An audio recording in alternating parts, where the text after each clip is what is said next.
nhómនឹងយកលុយ 5,000 រៀលនេះទៅទិញរបស់ញ៉ាំឲ្យបាន10មុខក្នុងរយៈពេល 5 នាទី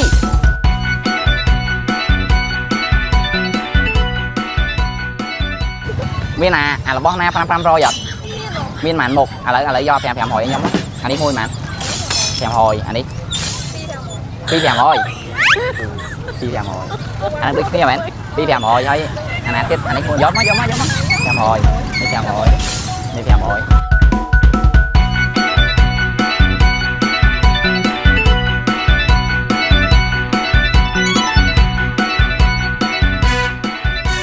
ពេជ្រសកកម្មជោគជ័យប្រើពេលអត់ដល់ 2 នាទីផងបានរហូតទៅដល់ 11 មុខតែយើងយកទៅចែកក្មេងៗញ៉ាំទាំងអស់គ្នា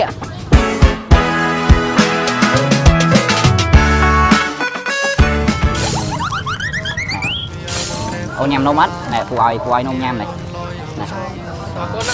អរគុណមើលអរគុណពូអូខេអូនញ៉ាំនំអត់មកមាននំឲ្យណែពូមាននំឲ្យចង់ញ៉ាំមួយណាយកមួយណាចង់ញ៉ាំមួយណាមួយនេះមែន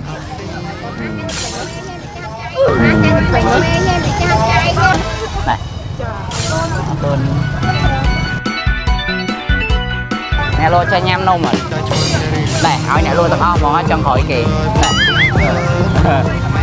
អូខេបេសកកម្មរបស់យើងបានជោគជ័យឆ្នាំដល់ថ្មិញមកឆាប្លីសគឺជា brand របស់កូនខ្មែរ 100% ប្រើឲ្យធ្វើឲ្យក្លិនមាត់យើងល្អស្រស់ស្រាយពេញមួយថ្ងៃការពារថ្មិញកុំឲ្យពុកផុយសម្អាតបាតារីក្នុងមាត់សម្រាប់អ្នកមានបញ្ហាថ្មិញលឿងស្រាវថ្មិញឈាមតាមចាញឡើងកំណត់កម្ដៅក្នុងថ្មិញប្រើជាមួយនឹងថ្នាំដល់ថ្មិញមកឆាប្លីសគឺបានលទ្ធផល 100%